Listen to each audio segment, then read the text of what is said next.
शुभ प्रभात. स्वागत आहे तुमचं आपल्या रेसिपीमध्ये. आणि आज मी बनवणार आहे कोल्हापूर, पुणे आणि नाशिकची आठवण करून देणारी मिसळ पाव. चला मग किचनमध्ये या खायला. चला तर मग सर्वात आधी मी मूग आणि मटकी घेतलेली आहे. ही भिजवलेली मटकी आहे आणि ही घरीच भिजवलेली आहे मी, आणि एक दिवस बांधून ठेवलेले आहे. त्याला मोडही आलेले आहे. नंतर ते आपण आता शिजवण्यासाठी घेणार आहोत. तर त्यासाठी मी आधी धुवून घेतलेली आहे मस्त मटकी आणि मूग, आणि त्यानंतर आपल्याला ती बॉईल करायची आहे.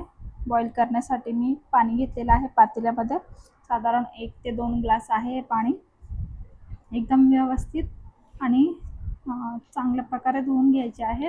त्यानंतर आपल्याला ती यामध्ये ॲड करून त्यामध्ये थोडंसं चवीपुरतं मीठ ॲड करायचं आहे आणि थोडीशी हळद ॲड करायची आहे.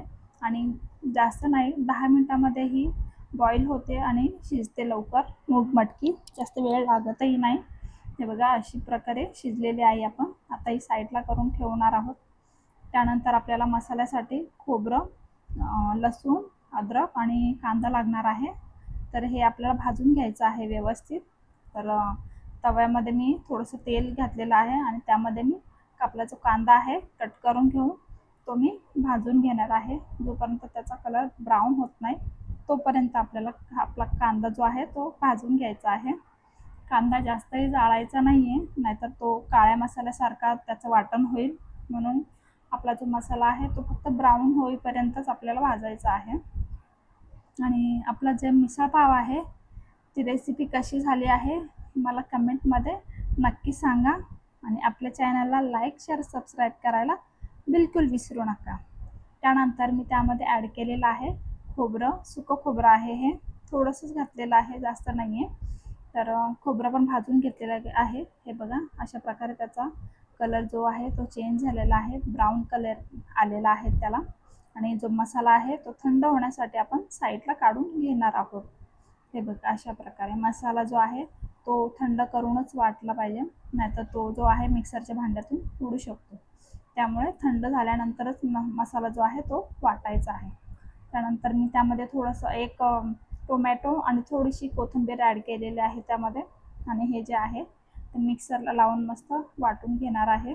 हे बघा अशा प्रकारे वाटून घेतलेलं आहे. त्यानंतर आपल्याला त्याची फोडणी जी आहे त्याची तयारी करूया. तेल मस्त घाला, जास्त थोडंसं, कारण त्याची तर्री येण्यासाठी.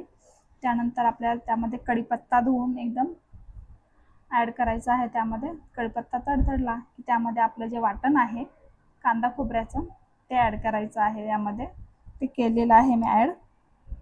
त्यानंतर जे काश्मीरी लाल तिखट आहे ते 2 चम्मच घेतलेले आहे मी. त्यामध्ये तो मसाला ॲड केलेला आहे. तुम्हाला अजून कुठला मसाला यूज करायचा असेल तर करू शकता. त्यानंतर हे बघा जोपर्यंत आपला मसाला होत नाही तोपर्यंत आपल्याला तो व्यवस्थित परतून घ्यायचा आहे. त्याला जोपर्यंत तेल सुटत नाही तोपर्यंत आपल्याला तो तळून घ्यायचा आहे व्यवस्थित. हे बघा तेल सुटलेलं आहे आपल्या मसाल्याला. मस्त आपला मसाला जो आहे तो तळला गेलेला आहे एकदम व्यवस्थित. हे बघा अशा प्रकारेच मसाला तळा, कारण मसाला व्यवस्थित तळला गेला तरच त्याला तर्री येते मस्त छान, नाहीतर तर्री येणार नाही. हे बघा अशा प्रकारे आपलं जे आहे ते रेडी झाला आहे मसाला. त्यानंतर मी मूग मटकी जी आहे शिजवलेली त्यामध्ये ॲड केलेली आहे आणि आता थोडा वेळ याला बॉईल करायला ठेवणार आहे. हे बघा अशा प्रकारे आपण ही ॲड केलेली आहे त्यामध्ये, आणि हे बॉईल करायला ठेवूया. आता लो गॅसवरच ठेवायचं आहे. त्यानंतर गरम मसाला आहे तो ॲड करणार आहे मी यामध्ये. हे बघा गरम मसाला ॲड केलेला आहे यामध्ये. साधारण 2 चम्मच केलेला आहे गरम मसाला. आणि थोडीशी धना पावडर घातलेली आहे आणि मस्त मिक्स करून घेणार आहे वरतून. हे बघा आपली तर्री पण थोडीशी आलेली आहे त्याला. हे बघा आणि हे ऑलमोस्ट झालेलं आहे. आपली मिसळ जी आहे ती रेडी आहे. हे बघा अशा प्रकारे 5 मिनिट त्याला शिजू द्यायचं आहे. नंतर हे बघा तर्री पण आलेली आहे आणि मिसळ आपली एकदम रेडी आहे. हे बघा बघू शकता तुम्ही तर्री आलेली आहे त्याला एकदम व्यवस्थित. कलर कसा आलेला आहे नक्की सांगा. हे बघा तर्री पण आलेली आहे आणि खायला पण एकदम छान लागते. नक्की बनवून बघा आणि नक्की मला सांगा रेसिपी आपली कशी झालेली आहे ते.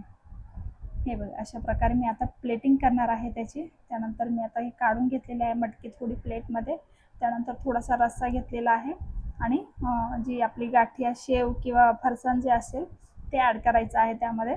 नंतर थोडासा कांदा घेतलेला आहे कट करून आणि कोथिंबीर सोबत पाव आणि मस्त लिंबू ॲड करायचा आहे त्यामध्ये. आता हे बघा लिंबू पण आलेला आहे मस्त.